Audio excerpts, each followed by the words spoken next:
Fais une intro courte. Fais une intro courte.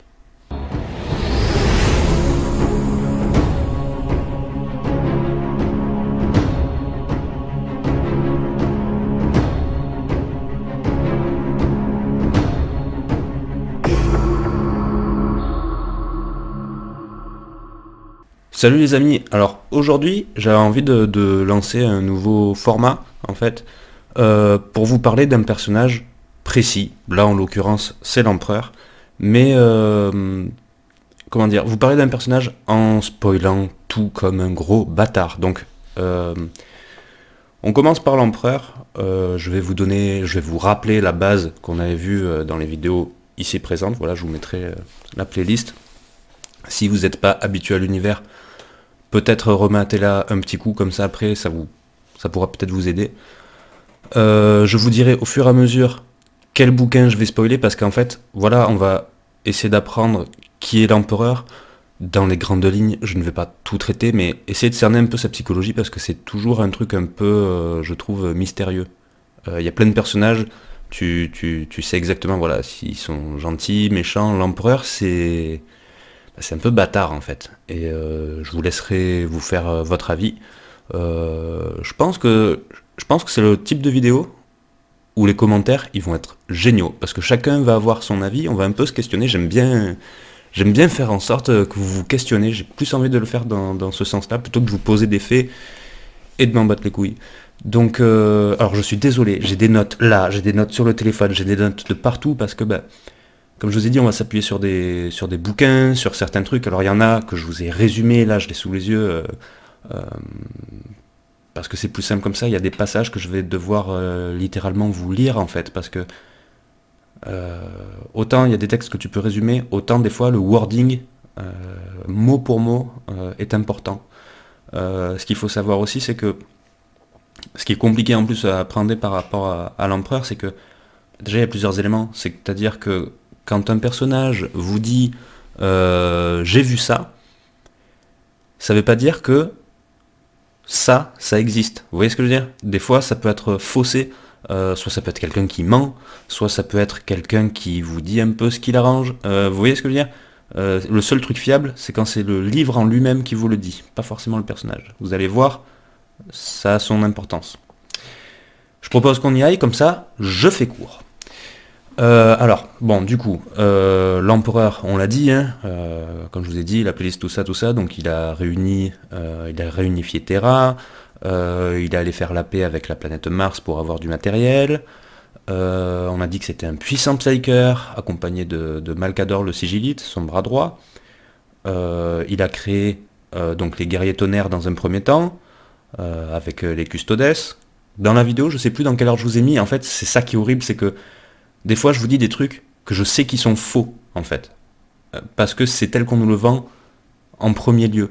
Et c'est pour vous ouvrir la porte au bouquin. Mais là, il y a des trucs que je vais devoir casser. Donc, il a créé les guerriers tonnerres, les custodes, les primarques, les space marines. On va voir que ça s'est pas forcément déroulé comme ça. Je vais essayer de faire plus ou moins chronologique. C'est Shanghai, les gars. L'ordre de lecture et tout, je vais essayer de faire ça bien. Alors, donc, on va spoiler, je vous mets une petite alerte, voilà, Le Maître de l'Humanité. C'est un livre de la collection Horus Hérésie. On va prendre un petit passage qui se situe en début de bouquin. Là, je blablate, pour faire gagner du temps ceux qui veulent quitter la vidéo, revenir plus tard ou quoi, je mettrai, si j'y pense, un timecode pour vous dire quel bouquin on spoil. Vous faites le tri, ceux qui veulent tout se spoiler, faites-le. Donc, dans Le Maître de l'Humanité, on nous parle, alors, un peu de contexte, en fait, l'empereur, il se fait un peu chier dans son palais, je pense, et il communique, mais pas forcément vocalement, comme je l'ai dit dans les vidéos de résumé, et parfois, il a des souvenirs, des pensées, tout ça, qu'il partage psychiquement avec les custodes, voilà. Et là, en fait, donc c'est au tout début du bouquin, c'est un souvenir qu'il a de son enfance. Et vous allez voir que c'est assez important. Et j'ai ma lampe qui me gêne. le livre nous parle du garçon qui allait être roi. Donc c'est l'empereur. On nous dit qu'il tenait dans ses mains le crâne de son père qui s'est pris un coup de couteau. Donc ça commence très bien. On nous dit qu'il se trouve dans une hutte. Donc une hutte, on sait que ça date un peu. Alors, dans l'ancien fluff, on nous disait qu'il était né, alors là je vous le sors de tête, hein, en moins 8000, moins 9000 avant Jésus-Christ. Faudrait voir si ça peut coïncider, tout ça, tout ça. Il alla voir son oncle pour lui montrer le crâne, et le tua. En fait, il lui a montré le crâne, et il lui a fait faire une crise cardiaque, pour vous résumer.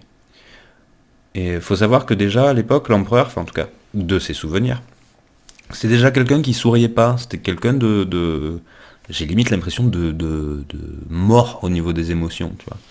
Pourtant, on verra plus tard que c'est pas forcément le cas. Le livre nous indique que l'action se passe sur les rives de Sarkaya. Alors là, pour le coup, j'ai fait la recherche, c'est dans l'actuelle Turquie. Voilà. Et pendant son souvenir, l'empereur regarde l'eau et se dit « Tellement d'eau, tellement de vie. Si j'ai été déçu par les merveilles de la galaxie, c'est uniquement parce que nous avons eu la chance de grandir dans un tel berceau. Il y avait tant à apprendre, tellement à savoir. Je suis heureux que vous voyez à quoi cela ressemblait. » En faisant référence donc au custodes qui l'accompagnait dans ses souvenirs. Donc qu'est-ce que ça nous apprend? Ça nous apprend quand même que si on calcule bien, l'action se passe plus ou moins en 30 000, il est né, si l'information est toujours valable, en moins 8-9 000, donc le gars il a quasiment 40 000 ans. Donc tu vois que quasiment 40 000 ans plus tard, il s'émerveille de la nature, tout ça quand même. Il n'est pas si insensible que ça, en tout cas dans ce passage. Qu'est-ce qu'il nous dit d'autre? On apprend qu'il a passé sa jeunesse à travailler la terre et à faire surgir la vie du sol. Donc en gros, c'était un agriculteur. On l'imagine pas trop, hein, papy, là, enfin l'empereur. Nous on l'appelle la sainte brochette, entre potes. On l'imagine pas trop cultiver des carottes et des pommes de terre et tout, mais bon, apparemment, c'est ce qui s'est passé.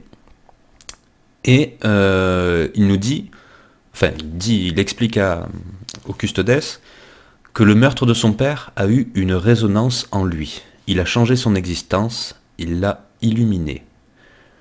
Ce jour-là a été important non pas à cause du meurtre, mais pour la justice qui a été délivrée. En fait, excusez-moi, j'ai la crève.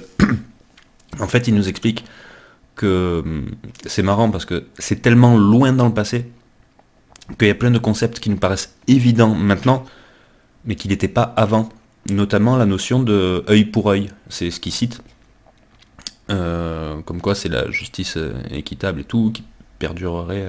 C'est un truc que l'être humain aura longtemps plus tard. Ça fait partie des trucs que j'aime bien dans cet univers-là, c'est que ça parle de tout, tu vois, même de tes émotions, ça te fait réfléchir sur toi-même, et c'est vrai qu'on a une tendance naturelle à tu me mets une gifle, je t'en mets une, c'est vrai, c'est basique, ça fait partie des instincts en fait. On nous dit qu'il quittera son village et ira vers le berceau de l'humanité. Donc j'imagine que c'est l'Afrique, mais après c'est nébuleux, on ne sait pas.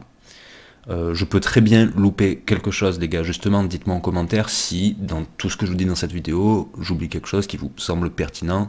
C'est fat, hein. C'est vraiment un gros dossier. Alors, je vais vous lire un petit passage. C'est toujours dans le Maître de l'Humanité, sauf que c'est un passage compliqué qu'il faut que je vous lise. En fait, je peux pas vraiment le synthétiser. Alors, c'est l'empereur qui parle et le custodes s'appelle Ra. Comme ça, vous n'êtes pas perdu.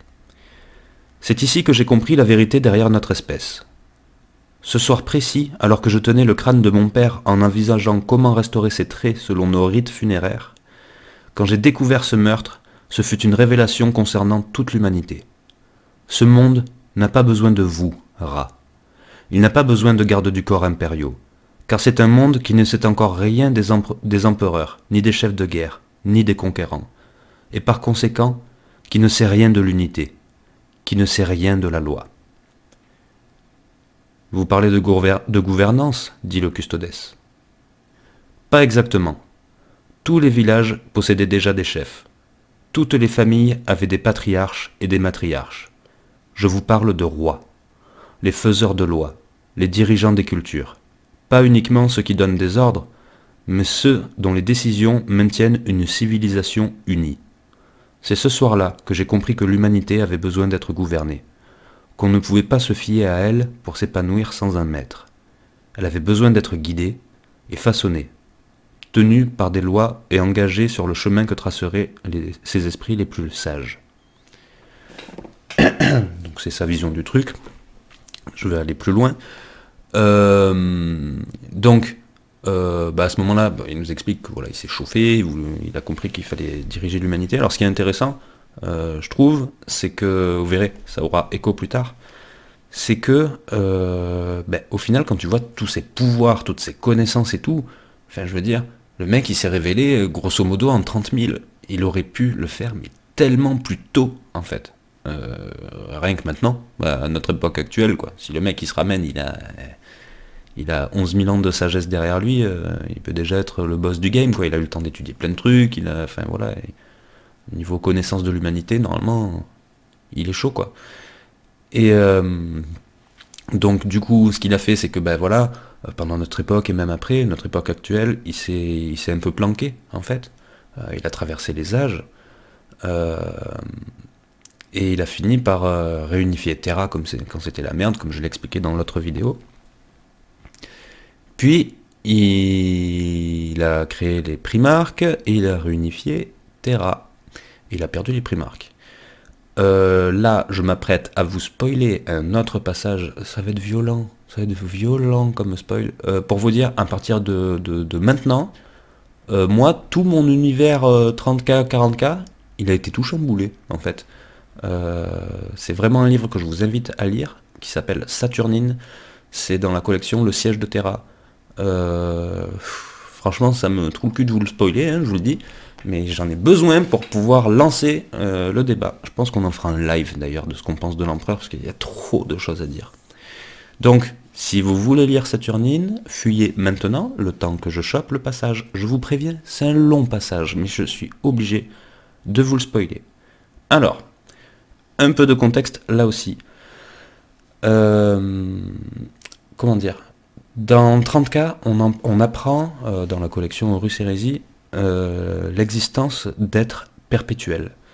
Des perpétuels, c'est des gens qui ne peuvent, grosso modo, pas mourir, en fait. C'est-à-dire que le mec, tu le butes, ça va prendre un temps. Alors, je crois pas qu'on ait de notion de temps dans les bouquins, mais il va ressusciter, en fait. Il va se relever, il va repartir, tu peux lui couper la tête ou ce que tu veux, il va trouver un moyen de revenir, il va revenir. Il y a très peu de moyens de tuer un perpétuel. Il y en a, mais c'est pas à la portée de tout le monde.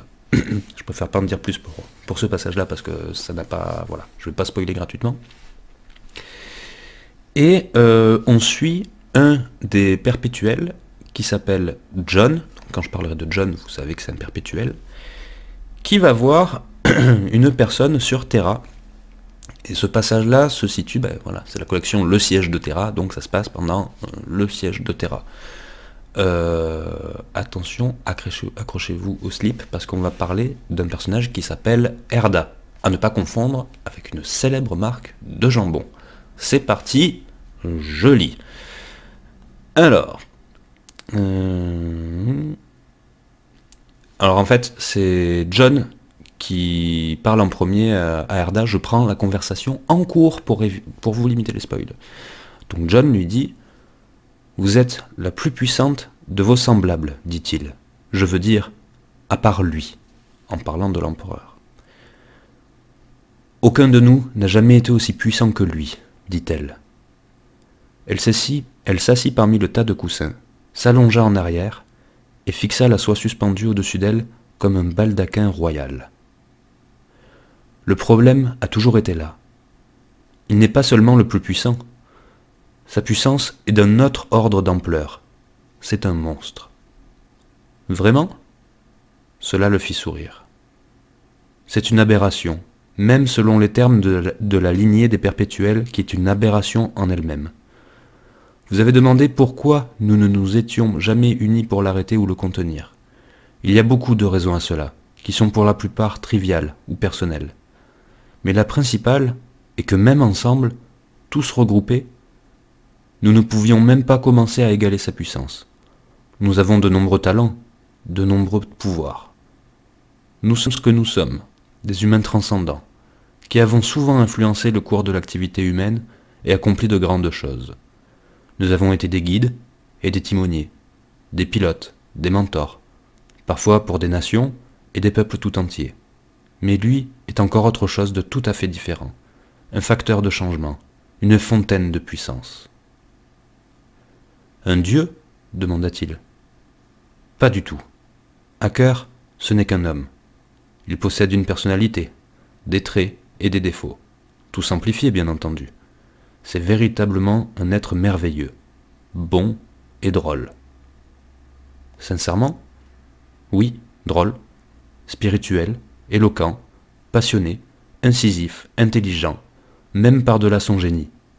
Charismatique, dévoué, entreprenant, déterminé. Dès les premiers jours de sa vie, il a fait comme nous tous. Il s'est rendu compte de son pouvoir et il a essayé de s'en servir. Il s'est efforcé de diriger le genre humain vers un avenir meilleur. Il a essayé de hisser l'espèce vers son plein potentiel. Et bien sûr, du fait de sa puissance, il a été beaucoup plus efficace que la plupart d'entre nous. « C'est ce que font les perpétuels ?» demanda John. « C'est ça qu'ils sont ?» Erda se redressa et le regarda. Ses yeux étaient comme deux cristaux bleus. « John, je vous le dis, j'ai vécu une longue vie et je n'ai aucune idée de ce que sont les perpétuels. J'en suis une et je ne le sais pas. Il existe des théories, certaines sont convaincantes.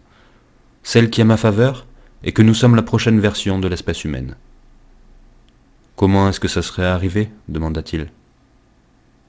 Au fil de l'histoire, l'espèce humaine s'est reproduite selon des lignes relativement neurotypiques et physiotypiques, dit-elle. L'être humain mortel ordinaire, merveilleusement imparfait. Mais il y a des cas à part. Parmi chaque génération, il y a des anomalies. Des mutations non... Je me disais bien que j'allais me foirer sur un truc compliqué. Des mutations non hétérosiques. Des personnes qui naissent avec des dons ou des traits inhabituels, des talents particuliers. L'exemple le plus évident serait celui des psycheurs, je suppose. Comme vous, John. Tel que vous étiez originellement... Ouh, il y a un spoil.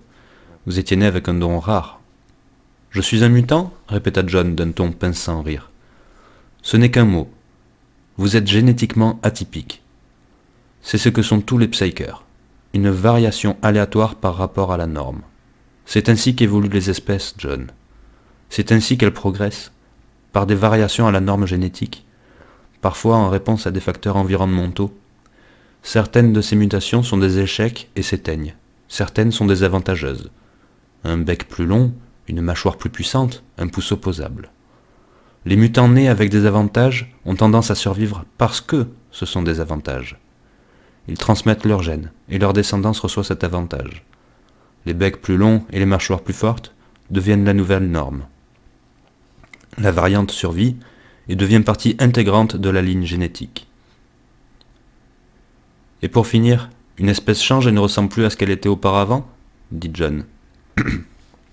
Oui, cela prend très longtemps, plus longtemps même qu'un perpétuel n'aurait la patience d'attendre. Vous pensez donc que les perpétuels sont aussi des variations à la norme ? Erda hocha la tête. Je pense que les perpétuels, qui sont apparus au moins durant les 45 000 dernières années, sont investis d'une mutation anormalement avantageuse. La théorie suggère que nous sommes ce qu'on pourrait appeler l'homo supérieur, l'étape suivante après l'homo sapiens, qui eut le succès triomphal qu'on lui connaît. Nous sommes la prochaine forme évolutionnaire que notre espèce est censée prendre. Censée ? Lui fit-il écho en fronçant les sourcils. Elle leva la main d'un geste d'excuse. Ce n'était pas le bon choix de mots. Je ne souscris pas à l'idée d'un plan divin ou de l'œuvre de Dieu.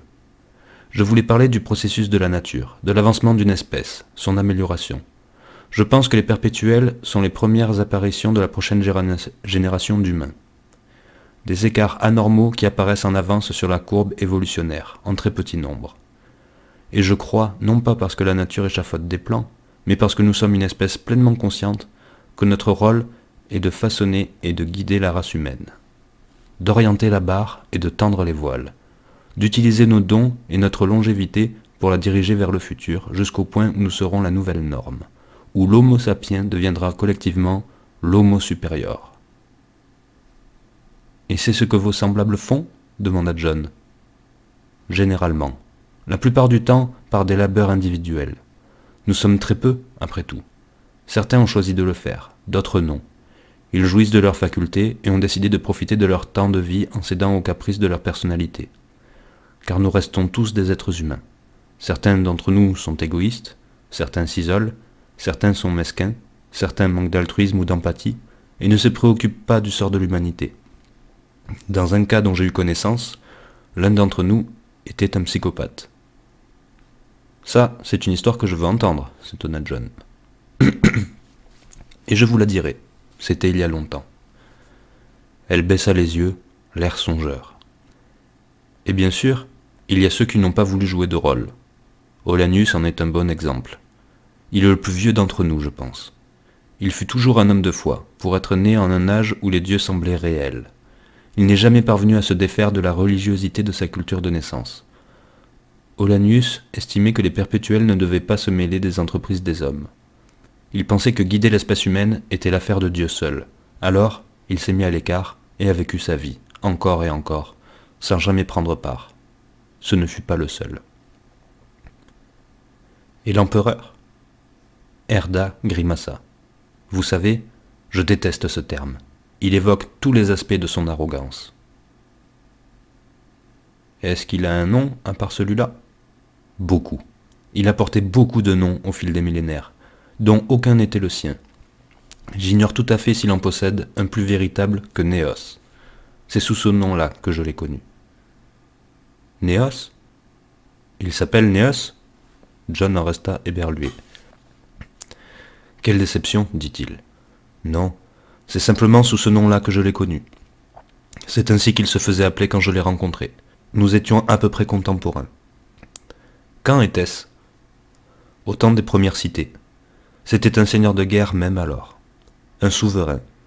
Et il faisait exactement comme la plupart de mes semblables. Il s'est attelé à diriger l'espèce humaine. Il possédait une plus vaste compréhension de l'univers que quiconque, tant sa puissance était grande. Il percevait les dangers du warp, la fragilité du genre humain, les défauts récurrents de notre espèce.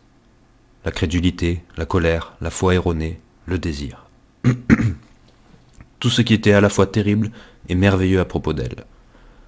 Quand je l'ai rencontré, il s'était déjà engagé sur sa voie pour mener le genre humain vers un futur plus radieux. Elle le regarda. J'ai cru en lui, John. Je l'ai adulé. Comme beaucoup d'entre nous, il était difficile de ne pas l'aimer. Il était difficile de ne pas être fasciné par lui, et encore plus de sentir venir les dangers de son ambition. Il voulait accomplir ce dont rêvaient la plupart d'entre nous, et il possédait la volonté et la puissance qu'il fallait pour le faire. Pas uniquement pour le faire, mais le faire plus vite et plus parfaitement qu'aucun perpétuel ne pouvait. Il avait les moyens d'accélérer nos efforts et d'accomplir en seulement quelques générations ce qui aurait autrement pu prendre des millions d'années. À mesure que le temps a passé, il a localisé et essayé de recruter tous les perpétuels qu'il y avait sur Terre, jusqu'au dernier. Certains d'entre nous l'ont rejoint. D'autres ont décidé de ne pas le faire. Certains l'ont combattu. Plusieurs des conflits majeurs dans l'histoire du monde ont été causés par des perpétuels rivaux qui ont essayé de contrarier son programme. Vous le saviez ? Je m'en doutais un peu, dit John. Il les a dominés, bien qu'il y eut des ères où ses projets ont grièvement régressé. Au fil du temps, la désaffection pour lui s'est répandue parmi nos semblables. Même les meilleurs d'entre nous pouvaient à peine se montrer à la hauteur, et je pense qu'il nous en voulait pour cette raison. Il est bel et bien impitoyable, et d'une arrogance ahurissante. Je suppose que ce serait difficile de ne pas l'être à sa place. Il avait toujours raison. Il ne sollicitait jamais l'avis ou les conseils de qui que ce soit. Il refaçonnait le monde et le poussait vers l'avant, et il refusait qu'on mette en doute les mérites de son plan. Cela aurait été de l'hérésie. John haussa les sourcils. Hilarant, mais vous êtes resté à ses côtés. Bien plus longtemps que je n'aurais dû, répondit-elle. La plupart d'entre nous se sont dissociés de ses actions. Ils prenaient des risques. Un par un, les perpétuels qui lui étaient alliés se sont éclipsés, et je pense qu'il était heureux de les voir partir. Il était fatigué de leurs objections et de leur prudence. Il voulait des résultats. Il se mettait en colère contre les esprits qui n'étaient pas capables de suivre sa vitesse de raisonnement et son génie. Alors, la plupart d'entre nous l'ont laissé tomber. Ils sont partis mener d'autres existences, ou bien ils se sont cachés, ou ils ont quitté la planète des origines. Quelques-uns sont restés. Le sigillite, bien sûr, il a toujours été marié à la cause. Et comme je l'ai dit, je suis resté plus longtemps que je n'aurais dû. Erda, quels étaient ces risques qu'il prenait ? Lui demanda-t-il. L'accélération, John. Il n'avait aucune patience. Il croyait savoir tout ce qu'il lui fallait savoir. Il poussait constamment de l'avant. C'est là toute l'ironie. Nous sommes des immortels, et il ne supportait pas de perdre du temps. L'évolution naturelle prend des millions d'années. Il refusait d'attendre aussi longtemps. Il avait déjà œuvré 20 000, 30 000 ans, et il lui semblait que c'était assez. L'encadrement naturel des perpétuels, né du cycle évolutionnaire, n'était pas assez rapide pour ses besoins. De fait, une fois que la plupart des perpétuels naturels l'eurent quitté, il a façonné les siens, propres. Les primarques, murmura John. Les primarques, dit-elle dans un petit hochement de tête. Ce ne sont pas de véritables perpétuels au sens biologique. Ce sont leurs équivalents artificiels, des êtres qui bénéficient d'une immortalité opérationnelle, née de son sang, de sa puissance et de sa vigueur, codés génétiquement pour accélérer encore son programme. Ils ont été conçus afin de vivre assez longtemps pour accompagner son plan jusqu'à terme, et pour ne pas mourir si rapidement comme le font les humains. Et ils ont été endoctrinés dès leur conception pour suivre sa parole, et ne pas avoir d'opinion propre, comme en ont les perpétuels de cohérence naturelle. Ils ont été faits pour servir son rêve. Il a pris ce que la nature avait façonné en la personne des perpétuels, et en a créé sa propre version pathologique, et à travers eux, leur lignée génétique, les légions. Il ne l'a pas fait tout seul. Erda resta silencieuse un moment. Non, dit-elle. J'étais encore là à cette époque. J'étais l'une des dernières. Moi, ma collègue Astarté, quelques autres. J'avais des hésitations, comme nous tous, mais il était très convaincant, subjugant. Il était devenu plus puissant que jamais.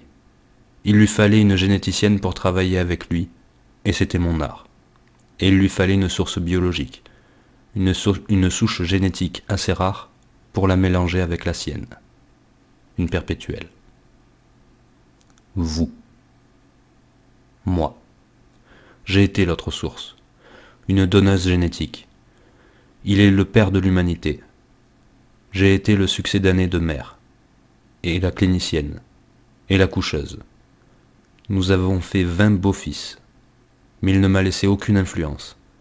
Je n'ai été qu'un instrument biologique, et une fois qu'ils furent nés, j'ai commencé à comprendre l'avenir qu'ils leur avaient préparé, leur destin cruel, le saut évolutionnaire qu'ils visaient, sa rapidité agressive et sa brutalité à l'encontre de la nature. Contraindre la nature ne produit jamais rien de bon, John. À travers ses fils, il allait traîner de force la race humaine vers le futur, la forcer à se soumettre, et pour cela, défier le warp. Il avait créé des analogues artificiels de perpétuels et en avait fait des armes, prêtes à résister au cosmos. Il planifiait une croisade pour aller reprendre les étoiles, pour récupérer un siècle ou deux de sang, ce que nous avions mis des millénaires à perdre. C'est à ce moment-là que je me suis écarté moi aussi. Astarté est resté et a fini le travail sur le façonnage génétique des légions, mais je suis parti. J'étais laissé sans rien, et j'avais le cœur brisé, mais je me suis retiré. Non, pas tout à fait, dit John. Vous avez essayé de l'arrêter. J'ai essayé de sauver mes fils. Vous les avez éparpillés. Elle se pencha en avant et resta à fixer le sol, assise, les mains portées à sa bouche. Oui, je les lui ai enlevés, dit-elle. Je les ai lancés dans les courants pour les sauver de son ambition terrible. La vache. Et qu'a-t-il fait ensuite demanda John. Il n'a pas décoléré pendant longtemps. J'étais déjà parti, je me suis caché. Il n'a jamais essayé de me retrouver. J'ai toujours trouvé cela étrange. Je m'étais attendu à subir sa vengeance, car il pouvait se montrer vindicatif, mais elle n'est jamais venue. J'ai fini par venir ici. C'est un endroit que j'ai toujours aimé. Je suis né pas très loin d'ici. Je me suis retiré du monde, et il n'est jamais venu me trouver. Parce que cela n'avait plus d'importance, je suppose. Il s'en était remis, et il restait animé du même feu, comme toujours. Il a tout de même envoyé les légionnaires Astartés accomplir leur croisade. Cette même entreprise de reconquête qu'il avait toujours planifiée. Mais ce n'était qu'une excuse pour retrouver ses fils, en vérité. Et ses fils dispersés ont été retrouvés, bien sûr. Et ils lui ont été rendus. J'ai échoué. Mes actes n'ont fait que retarder son programme. J'ai essayé, John, mais je ne l'ai pas arrêté. Êtes-vous prête à réessayer? Non, John, il est trop tard. S'il vous plaît. Tout est brisé. Les épaules de John s'affaissèrent. Je ne peux pas y arriver tout seul. Peut-être que vous ne devriez pas, dit-elle. Pourquoi ça? L'objection fondamentale que j'avais à l'encontre du grand œuvre de Néos était sa hâte et son urgence, dit-elle fermement. De vouloir supplanter le cours naturel de la vie avec une version artificielle qui piétinait l'éthique, la morale et la sage modération. Des perpétuels artificiels, John, c'était son plan, et voyez un peu ce que ça a donné. Et vous, John, juste un peu plus tôt, vous m'avez reproché que nous n'ayons pas agi, moi et mes semblables. Vous nous avez voués aux gémonies pour ne pas avoir produit d'efforts concertés afin de bloquer les progrès de Néos. Nous aurions dû avoir honte que vous, un faux immortel néophyte, soyez obligés de faire ce que nous aurions dû faire depuis longtemps. Et on va arrêter là pour ce passage. Alors, ce passage, je sais pas, j'essaie de lire comme j'ai pu les gars, c'est du semi-direct, c'est compliqué. Mais déjà, on apprend un des noms portés par l'empereur. Alors, il faut savoir que dans l'univers de 30-40K, les noms ont un pouvoir. Si on connaît votre nom de naissance, on a une emprise sur vous. Ce qui fait qu'en fait, on ne sait jamais le nom de l'empereur. C'est pour se protéger. Donc Néos, c'est un indice sans lettres. Faudrait que je fasse des recherches. Je le mettrai en dessous si j'ai trouvé quelque chose du nom de Néos. Ça peut faire référence à quelque chose. Je l'avais fait à l'époque, mais là je l'ai pas refait, je me rappelle plus. Donc déjà, on a un nom. C'est quand même, c'est la seule fois que ça arrive. Du coup voilà, hein, vous avez compris, hein, du coup, pour résumer le passage, bien avant tout ce qu'on peut penser de l'histoire de 30 et 40K, les perpétuels, donc des êtres immortels, avaient acquis, comme je l'ai dit plus tôt, une sagesse abusée, on va dire, au niveau savoir, connaissance de l'espèce humaine, etc. Et c'est marrant parce que ça fait écho à plein de choses en fait, c'est-à-dire que dans le résumé de l'histoire de l'humanité, je vous ai dit que d'un coup il s'était mis à popper quelques psychers de plus en plus nombreux, les navigateurs, tout ça, et en fait on se rend compte que ça commençait bien avant avec les perpétuels. Donc les perpétuels ont essayé de guider l'humanité, mais l'empereur lui il est chaud patate et il a voulu faire trop vite. Voilà. On sait qu'il avait connaissance du warp, et qu'il avait, comment dire, ça c'est dit implicitement, mais quand il a créé les Primarques, en fait, il ne pouvait pas y arriver tout seul, et il a fait appel, je vais essayer de pas spoiler le livre, ça c'est con juste pour ça, mais il est allé dans un endroit, et en gros il est rentré dans le warp, et il a fait un pacte avec les puissances du warp pour acquérir ce qui lui manquait, en fait. Et grosso modo, il a baisé le panthéon du warp, du chaos. Et alors pour l'anecdote, il y est allé, on l'a attendu à l'entrée, mais il y est allé avec des Primarques et il a effacé leur mémoire. Donc c'est marrant parce que tout le long, je pense que tous ceux qui ont lu l'histoire de l'hérésie, tout ça, tout le monde a dû se dire à un moment donné, mais putain, pourquoi l'empereur, c'est quand même quelqu'un de pas con, c'est quelqu'un de très ancien au final, pourquoi est-ce qu'il n'a pas prévu du warp? Je sais pas, je pense que c'était une volonté propre parce qu'au final, il a montré aux Primarques que ça existait, il a effacé leur mémoire. Bon. Que nous dit encore le maître, le roman que je viens de lire, Saturnine. Il nous parle aussi d'Astarté. Alors, normalement vous avez fait le lien, mais je vous avais dit que les Space Marines faisaient partie de l'Adeptus Astartes. Donc on comprend que, grosso modo, les Primarques, le père c'est l'empereur et la mère c'est Erda.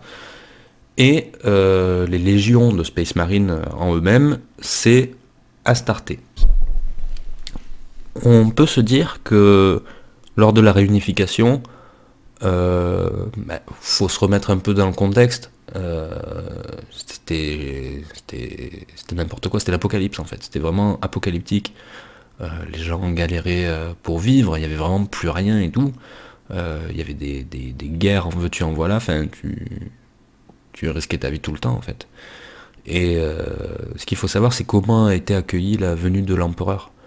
Quand je l'ai raconté dans le résumé, c'était un peu le sauveur à l'instant T, parce que voilà, disons que quand c'est chacun pour soi, et que tu es obligé de lécher des cailloux pour te nourrir, et que voilà, la moindre personne peut te crever très facilement et en a envie, quand tu vois quelqu'un qui a du pouvoir qui se ramène et qui te dit bon ben maintenant les gars, c'est tous ensemble et on y va, direction l'évolution, il y a un côté où je veux dire, t'as pas grand chose à perdre quoi. Sauf qu'en fait ce qui est intéressant, et là je vais spoiler le bouquin de la collection des Primark. Alors c'en est pas un, mais je sais pas, il est dans cette collection là, qui s'appelle Valdor, donc voilà, je vous laisse tempérer un petit peu si vous voulez quitter, si vous voulez le lire de votre côté. Mais grosso modo, ce que ce livre nous indique, c'est que ça n'a pas été le cas, ça n'a pas été si bien pris en fait. Je vous ai parlé des guerriers tonnerres, et en fait les guerriers tonnerres, ce qui s'est passé, c'est que ils étaient dégénérescents, c'est-à-dire qu'il y en a qui devenaient fous, ils avaient des anomalies physiques, enfin c'était très compliqué. Et en fait, alors on sait pas trop, enfin en tout cas c'est pas un truc que j'ai ressenti, corrigez-moi pour ceux qui l'ont lu, mais on voit pas trop que c'était un truc prévu à la base, cette dégénérescence. Toujours est-il que voilà, du coup, de par ces problèmes, les guerriers tonnerres, ils devenaient obsolètes. Je veux dire, tu peux pas viser le long terme avec des gens qui commencent à se liquéfier cérébralement, quoi, tu peux pas. Et donc je vous avais dit qu'il avait mis fin aux guerriers tonnerres. Alors, petite correction par rapport à ce que je vous avais indiqué, comme je vous ai dit, il y a des moments où on nous explique une vérité et finalement c'est une autre. D'ailleurs, on nous dit que les Primarks ont été dispersés via le warp par les démons. Tout ceci est faux, c'est une manipulation, du coup, c'est que c'est Erda qui l'a fait pour sauver ses gamins. Donc, pour en revenir aux guerriers tonnerres. Les guerriers tonnerres, c'est les custodiens avec les proto-Space Marines, les premiers Space Marines tout fraîchement sortis du moule. De mémoire, c'est des Dark Angel et des Iron Hands qui ont fini le dernier groupe de guerriers tonnerres, parce que ce qui s'est passé en fait, c'est que t'as énormément de gens qui se sont mis à rejoindre l'empereur en fait. Et au début, tout est beau, tout est rose, tout ça, hein, comme je vous dis, il y avait un peu plus d'opulence, enfin voilà, les gens pouvaient manger à leur faim, tout ça, enfin ça peut se comprendre en soi. Sauf que, au bout d'un moment, il y a des gens qui se sont posé des questions parce que tout le monde dit oui à tout, en fait. Quand l'empereur, dans sa magnificence, il te dit fais ci, fais ça, va crever là-bas, ou quoi que ce soit, tout le monde dit oui. Et les gens ont commencé à avoir un petit peu des doutes en se disant les gars, on va peut-être se remettre en question au bout d'un moment. Et une partie des choses qui ont fini de les faire se poser des questions, c'est ils ont retrouvé des cadavres de guerriers tonnerres. Et quand tu te dis je suis le maître de l'humanité qui est si bon pour moi, et que tu vois les gens qui en ont chié pour lui en fait, pour ses plans, se faire massacrer par leur maître, grosso modo, ça te fait poser des questions. Tu te dis mais en fait je suis rien moi. Et il y a eu des coups d'état. Il y a eu des coups d'état, du coup, pas forcément dans le bas peuple, mais aussi dans des gens très, très bien placés, quoi. Des gens qui avaient tout pour bien vivre, mais qui, comment dire, par rapport à leurs principes, ça coinçait, et ils en ont fait des sortes d'attentats, quoi, en fait. Et du coup, il y a une action qui a été menée par les guerriers tonnerres, et d'autres personnes un peu moins importantes. C'est là que les guerriers tonnerres, ça a été vraiment fini. Ça a été le coup dur. Et Astarté, qui avait commencé à faire les Space Marines, s'est rendu compte que les guerriers tonnerres n'étaient pas parfaits, ils avaient des défauts génétiques. Et en fait, elle s'est rendue compte que les Space Marines, ça allait être pareil. Et que, d'un côté, on l'a pressé, comme je vous l'ai raconté dans Saturnine, l'empereur, c'est quelqu'un, il a un chrono, tu vois. Et du coup, elle voyait qu'elle faisait pas du bon boulot. Enfin, elle pouvait faire mieux, plus parfait, mais elle savait que l'occasion ne se présenterait jamais, et elle avait peur de ce qui pouvait arriver. Après tout, mettez-vous à sa place, vous donnez vie à des centaines de milliers de brutes épaisses, qui peuvent devenir fous, qui sont pas 100% fiables, c'est quand même pas anodin, quoi. Elle a donc décidé de les détruire, mais vous vous en doutez, ça n'a pas forcément réussi, donc bon, je vous spoil jusqu'au bout, elle est morte, mais elle a quand même essayé d'arrêter le truc. Donc au final, ce qui est intéressant, c'est que on voit que l'empereur, en soi, ça reste des bonnes intentions. Enfin, je veux dire, il vise l'humanité dans son global. Ça doit vraiment pas être évident d'être à sa place, je pense. Parce qu'on se rend pas compte. Moi j'ai 34 ans, je me rends déjà compte que dans la vie réelle, je vis quand même dans un monde de merde. Si j'avais 30 000 ans, je pense que je serais aigri que j'en peux plus, quoi. Donc c'est un personnage qui est très très intéressant parce que il a des trucs fascinants et des trucs mais dégoûtants en fait. C'est pour ça que j'avais envie de vous en parler un petit peu. Il y a plein de trucs qu'on pourrait encore dire dessus, c'est pour ça qu'on en fera un live, mais déjà, pourquoi, moi c'est la première question qui me vient, pourquoi être pressé en fait? Je me dis, je pense, après c'est, comment on dit, c'est personnel, c'est un avis personnel. Moi ce que je me dis de ce que je sais des bouquins, c'est que pour moi, comment dire, il savait que le warp, enfin fatalement le warp, il peut que gagner en soi. Enfin, je veux dire, l'espèce humaine, au niveau des émotions, ça doit canaliser un truc de malade du côté du warp. Le seul moyen de s'en sortir, c'est de ne plus faire appel au warp, soit de ne plus avoir de psyker. Et encore que, il n'y a pas que les psykers en fait qui peuvent succomber au warp. C'est très très compliqué de ne pas succomber au warp. Mais je pense que c'était sa ligne directrice. Ce qu'il faut savoir, et là je vais spoiler les Résidorus dans son ensemble, c'est pas un spoil de grand malade, mais quand même. À un moment donné, dans les résumés de l'histoire de l'humanité, je vous ai dit que pendant la Grande Croisade, l'empereur il s'est barré d'un coup, grosso modo, et qu'il a laissé les rênes à Horus. Ce qu'il faut savoir, c'est qu'en fait, il y a un passage vers la toile qui se trouve sur Terra. Alors la toile c'est quoi? C'est l'équivalent, pour simplifier, du warp sans les démons. C'est les Eldar qui ont créé ça, c'est un moyen non seulement de voyage, mais tu peux même construire des villes en fait. Et je pense que, enfin ça c'est sûr, c'était un des plans de l'empereur, mais ce que je veux dire c'est que le but pour moi c'était que l'empereur il fasse déménager l'humanité dans la toile pour être à l'abri du chaos et ainsi perdurer vachement plus longtemps. Je pense que c'était le plan. Ce qu'il faut savoir aussi de l'empereur, qui est dit dans le Maître de l'Humanité, c'est que on a tendance à penser que l'empereur est tellement puissant qu'il sait tout en fait. Il sait lire l'avenir, tout ça. Et alors, je vous le ressors un peu de manière décousue, je ne suis pas allé chercher le truc, mais vous allez voir, le concept est très simple. C'est-à-dire que, en fait, l'avenir, il le voit, mais il le voit pas comme on s'y attend en fait. De mémoire, il embarque un de ses custodes dans ses pensées, dans ses visions psychiques, et il le met au pied d'une falaise. Il lui dit, tu vois, je sais, mon pouvoir m'indique ce qu'il y a en haut de la falaise. Le problème, c'est que pour atteindre le haut de la falaise, il faut que je l'escalade. Et je ne sais pas quelle pierre peut lâcher et me faire tomber. Pareil, tu vois, là-bas il y a l'océan. Au bout il y a une île. Je sais ce qu'il y a sur l'île.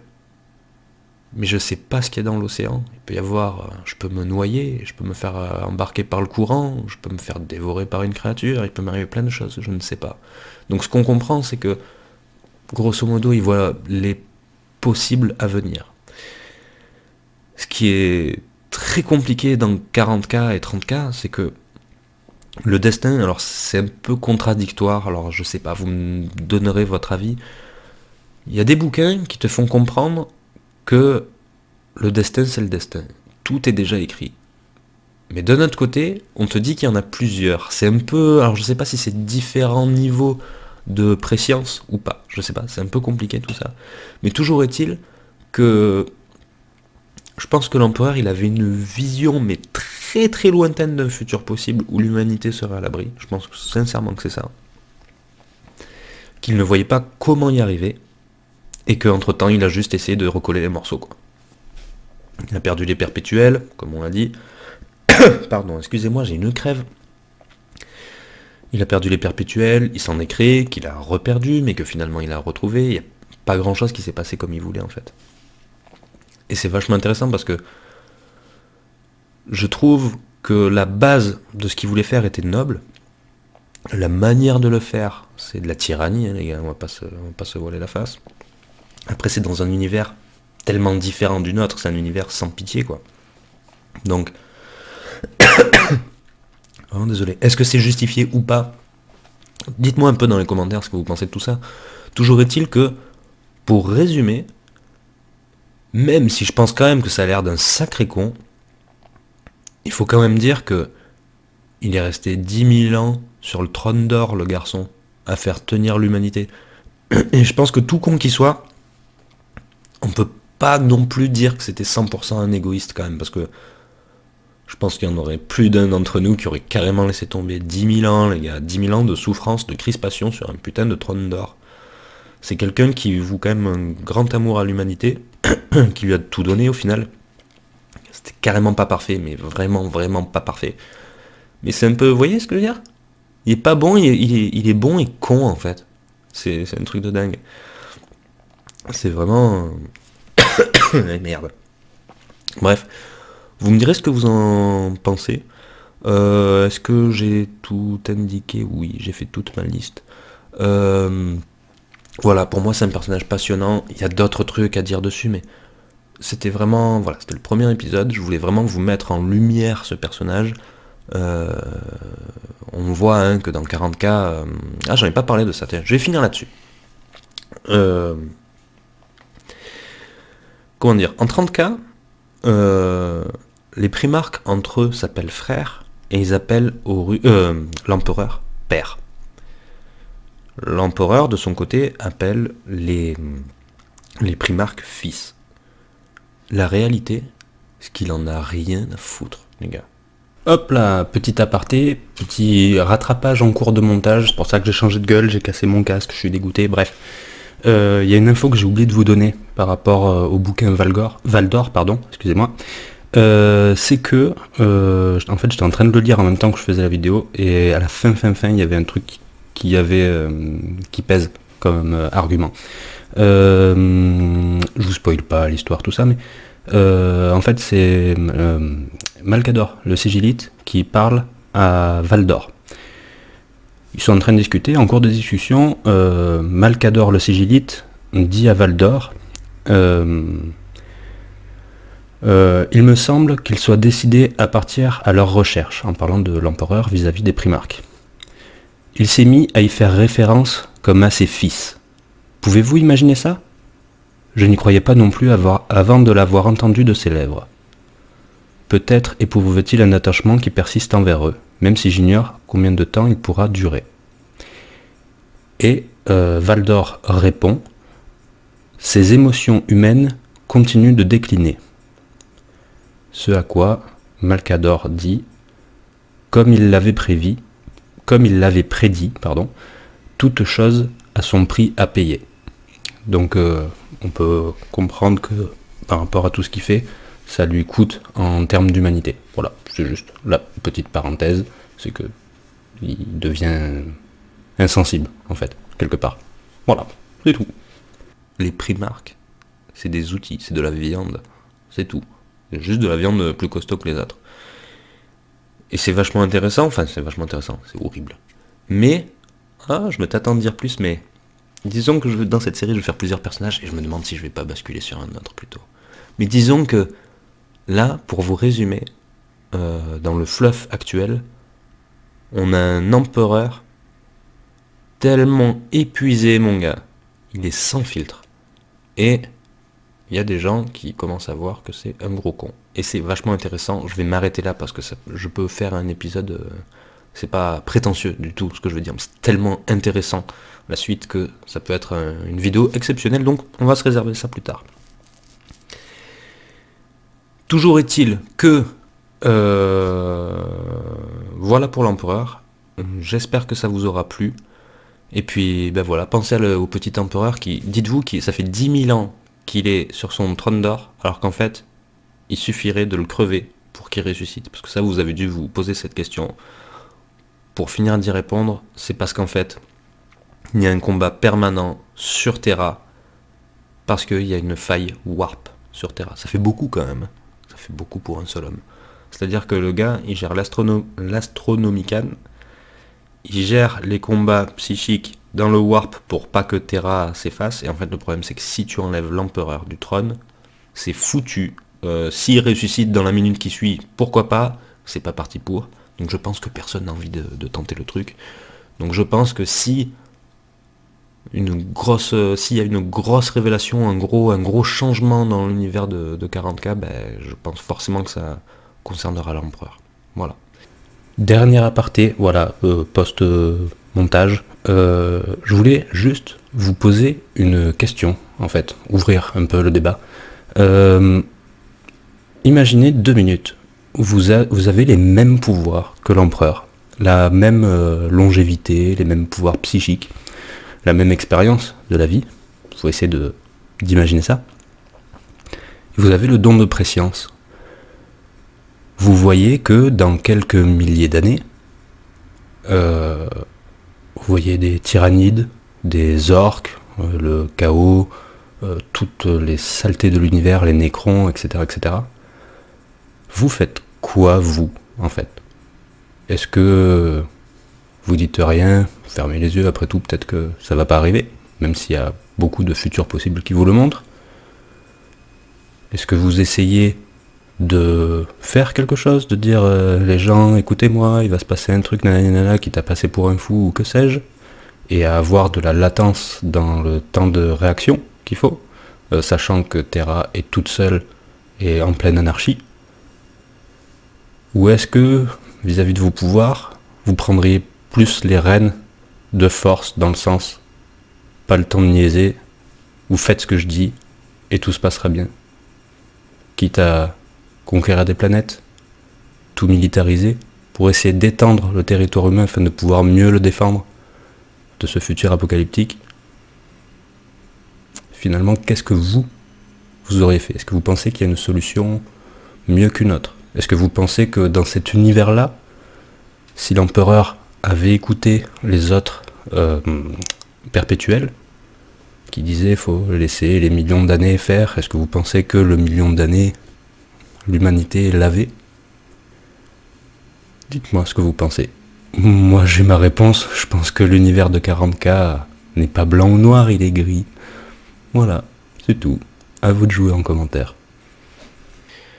Sur ce, j'espère vous avoir intéressé. C'était un peu différent, dites-moi un peu ce qui va pas, on va voir. J'ai une crève de l'enfer, ça m'a vraiment gêné pour faire cette vidéo. Faites-moi votre retour. Et puis voilà, là je l'ai fait comme ça parce que les différents supports, c'était pas adapté. Je voulais faire un vrai montage, mais le problème d'un vrai montage, c'est qu'il faut que j'image aussi, et vous imagez tout ça. Je vous laisse vous rendre compte que c'est pas possible en fait. Ça aurait été vraiment la grosse galère. J'ai préféré faire un truc, je suis pas quelqu'un qui aime faire du facecam en fait. Je suis plus à l'aise avec ça, mais c'est pas, vous en foutez de ma gueule en fait. Vous voulez des histoires, tout ça. J'ai préféré le faire comme ça, donc dites-moi si ça vous convient. Peut-être que d'autres épisodes, j'essaierai de les faire plus imagés si je peux, mais c'est pas évident. Les bouquins sont tellement fat et il y a tellement peu d'images. Et c'est souvent des images, enfin je veux dire, en 40K, si tu veux illustrer le combat entre telle et telle faction, c'est beaucoup plus facile qu'en 30K, où à part les couvertures des bouquins, bah, t'as pas grand chose quoi, c'est... Voilà. Donc dites-moi ce que vous en avez pensé. S'il y a un personnage dont vous avez envie de parler, eh ben dites-le moi. Voilà, j'ai préféré le faire dans ce sens-là, parce que j'ai déjà vu des vidéos traitant de choses plus globales, et aller dans des spoil, mais voilà, on vous parle, on vous lâche herda comme ça au détour d'une conversation. Putain, c'est un truc que je prends vraiment soin en fait. J'ai vraiment envie. Là, je vous ai spoilé tout ce qu'il fallait pour mieux comprendre l'empereur, mais c'est parce que j'ai pas le choix. Au bout d'un moment, faut y aller, vous voyez. Et je vous ai laissé le choix dès le début. C'est en votre âme et conscience. J'ai préféré prévenir. Voilà. J'ai fait de mon mieux. Sur ce, je vous dis à plus, les amis. Ciao.